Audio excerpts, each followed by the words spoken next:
Hello friends, today I am recording this video to share a very important judgment which I am sure you all might have heard about, but I am just adding my perspective. It's a judgment of the Honorable Allahabad High Court. Last हमने एक video record किया था wherein I have shared the issue of cancellation of registration, wherein only single line was written that indulged into bogus invoices or dealer engaged into bogus invoices, something like that, जिस पे honourable Gujarat high court बहुत ही strongly react किया and finally the honourable Gujarat high court has set aside and quash the order of cancellation of registration. Similar registration से related issues हैं. जैसे मैंने last time भी कहा कि रजिस्ट्रेशन अभी जब हम ये सुनने लगे कि बहुत ज़्यादा फेक इनवॉइसेस हो गए या बोगस फर्म्स की क्रिएशंस हुई जीएसटी में, जिन लोगों ने बिजनेस ना करते हुए केवल इनवॉइसेस का ही ट्रांजैक्शंस किया और क्रेडिट की रॉन्गफुल अवेलमेंट और यूटिलाइजेशन को प्रमोट किया. सो स्टिल आई फील कि अगर हम 1.5 करोड़ असेसी हैं तो उसमें से हार्डली वो 1% लोग भी नहीं होंगे, रादर 0.5% भी नहीं होंगे जो इस तरीके के बिजनेसेस में इंडल्ज हैं या एंगेज्ड हैं. Still the government is deciding something against the tax payer who is honest and who is willing to start his business on the basis of those defaulters who are very limited in numbers. तो friends, आप appreciate करेंगे कि lately क्या हुआ पिछले 5-6 महीने में. We are coming across with such issues. Specifically अगर मैं बात करूं तो हमने तो गुजरात हाई कोर्ट में एक रिट भी मूव की थी चार्टर्ड अकाउंटेंट्स एसोसिएशन सूरत की तरफ से और हार्दिक शाह के तरफ से, जहां पे हम लोगों ने ये आर्ग्यू किया कि वो ऐसे डॉक्यूमेंट्स मांगते हैं जो डॉक्यूमेंट्स लॉ में है ही नहीं. They are asking for a गुमास्तादारा certificate, they are asking for the NOC of the society. They are asking for those documents who are not at all required to be submitted for the purpose of getting registration in GST. और दूसरा कि आज आपको registration तो promote करना चाहिए because somebody is willing to come to your registered taxpayers list. एक बार वो रजिस्टर हो जाए उसके बाद then your control can very well be there. But हो क्या रहा है कि आप रजिस्ट्रेशन ही नहीं देना चाहते, रजिस्ट्रेशन लेवल पे ही आप ब्लॉक कर देते हैं. So fortunately I come across one of the judgments of the honourable Allahabad high court and I got to know that it is not only a case in Gujarat जहां पे हमको हाई कोर्ट जाना पड़ा और हाई कोर्ट ने जो highest position है honourable chief commissioner of the state उनको सजेस्ट किया, सेक्रेटरी ऑफ द स्टेट को सजेस्ट किया कि आप इन इश्यूज को कंसीडर करें और अपॉर्चुनिटी देने के बाद डिसाइड करें. So this judgment is in case of Ranjana Singh versus commissioner of state tax. Friends, writ tax number है, रिट पिटीशन नंबर है 1084 of 2021. I am repeating 1084 of 2021. It was adjudicated on 9th of December 2021 by honourable Allahabad high court. Friends, कुछ issue इसमें भी ऐसा ही है कि application आपने registration का किया, रजिस्ट्रेशन एप्लीकेशन में चूंकि जो पिटिशनर है इसमें यानी जो एप्लीकेंट होंगी वो एक इंडिविजुअल है या एक प्रोप्राइटरशिप फॉर्म होंगी, वहां पे उन्होंने अपना पैन नंबर यानी पैन कार्ड और आधार कार्ड दोनों दिए. फ्रेंड्स, मेरी लिमिटेड नॉलेज जो है, हालांकि मैं लिटिगेशंस में ज्यादा हूं, कंप्लायंसेस में कम हूं, but still I am of a strong feeling that once you have Aadhaar number, once Aadhaar gets authenticated, तो मेरे हिसाब से आपको कोई भी दूसरे डॉक्यूमेंट्स पे बहुत ज्यादा प्रेस करने की जरूरत नहीं है.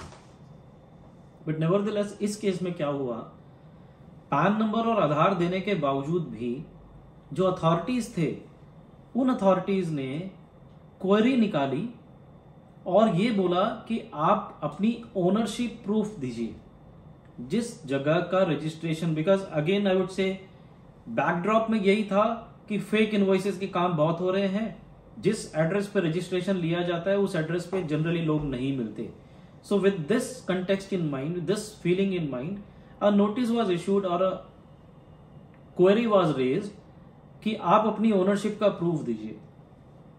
The applicant has reverted back. उन्होंने अपनी रिप्लाई फाइल की wherein he has submitted और she has submitted the duty paid, या जिसको हम बोलते हैं ना कि आपका जो म्यूनिसिपैलिटी का या जो ओनरशिप प्रूफ है उसका जो एविडेंस होता है, या आप जो ईयरली जो आप हाउस का टैक्स भरते हैं, प्रॉपर्टी टैक्स, वो डॉक्यूमेंट उन्होंने अपलोड कर दिया, which was clearly evidencing that yes this person is the owner. तो उन्होंने कहा कि आपने ओनरशिप प्रूफ मांगा था, हमने, आपने ये दिया, हमें तो इलेक्ट्रिसिटी बिल चाहिए. And you will be surprise to know friends, even after the submission of ownership proof, जो प्रॉपर्टी का टैक्स पेमेंट का जो डॉक्यूमेंट था, even after I have submitted that, the officer has rejected. They have denied to give me the registration, clearly saying कि आपने जो document दिया ownership proof का, वो आपको एक रीसेंट इलेक्ट्रिसिटी बिल चाहिए जो आपने नहीं दिया, इसलिए हम आपका रजिस्ट्रेशन कैंसिल कर रहे हैं. So that was the order which said that the order was stated as if para 14, इस ऑर्डर के पैरा 14 में उन्होंने लिखा हुआ है. उसमें सेकंड पॉइंट जो उन्होंने लिखा, पहला जो पॉइंट था रिजेक्शन का रीजन, उसमें लिखा principal place of business, nature of possession please specify. दूसरा पॉइंट लिखा submit recent electricity bill, and because these were not submitted your application is rejected in accordance with the provisions of the act. This is how they have rejected. अब ये व्यक्ति क्या करते? So they have opted for appellate, because मैं direct high court जाऊंगा तो high court will say that there is an appellate. मैं क्या, there is an alternate remedy, why you are coming to us, go to the appellate remedy. They went to the appellate remedy also.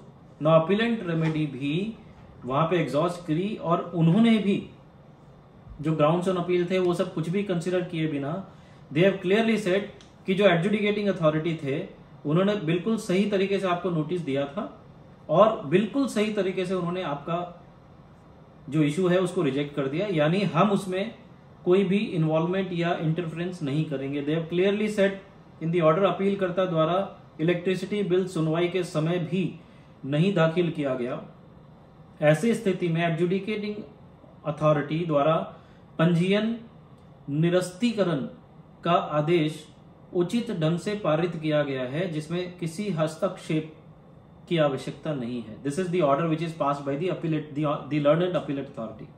Now this matter went to the court, because आप please appreciate करिए, I think we all are, और we all can say in one word with one voice, और आप सब वो appreciate करेंगे कि व्यक्ति अगर कोई रजिस्ट्रेशन के लिए आपके पास जा रहा है तो आप प्राइमा फेसी उसको देखिए, उसने पैन कार्ड दिया है, आधार कार्ड दिया है, आप उसको वेरीफाई करके you can give him registration, then you can evaluate, you can investigate whatever you want to do, but at least you should not stop him for being registered, from being registered and from starting his business. But unfortunately इस case में registration का जो proper officer था उसने भी reject किया और appellate authority ने भी रिजेक्ट कर दिया. So the matter went to the high court. Now high court clearly observed, they have clearly observed in para 19 very very strongly that the court is constrained to observe that the two authorities of the state have acted only with a view to harass the petitioner, which cannot be accepted at any cost. So the Honorable Allahabad High Court has very categorically said that this action of non-granting the registration by both the authorities, by the proper officer empowered to grant the registration as well as the appellate authority, is not at all acceptable, because that is merely for the purpose of harassment to the petitioner.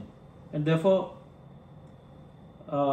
ना ही court ने ये दोनों orders को quash किया, यानी rejection of application for registration and the appellate authority के order को.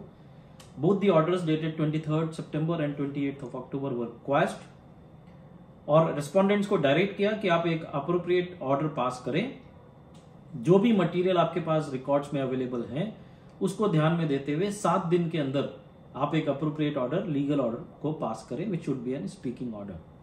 And not only this, the other part is that the court was so much annoyed that they imposed a cost of 15,000 rupees, which was supposed to be deposited to the High Court State Legal Services Committee, Allahabad, within a period of 20 days from the date of the order, that is 9th of December. So therefore, जो earring officer था जिसकी गलती हुई, उसको ऊपर cost भी लगाया, और ना ही केवल ये, पैरा 22 में यह भी लिख दिया कि respondents are at liberty to recover the cost from the hearing officer. So this also was given as a liberty to the respondents कि आप जिस ऑफिसर ने गलती किया आप उससे भी रिकवर कर सकते हो. So friends, I have very specifically chosen this case law to be discussed with all of you, because these kind of judgments are required to set a benchmark. थोड़ा सा वो अथॉरिटीज को जो अपना अब्यूज कर रहे हैं पावर को, उनको भी कहीं ना कहीं ये डर होना चाहिए, ये डर लगना चाहिए कि अगर वो कोई ऐसा एक्ट करेंगे विच इज अपेरेंटली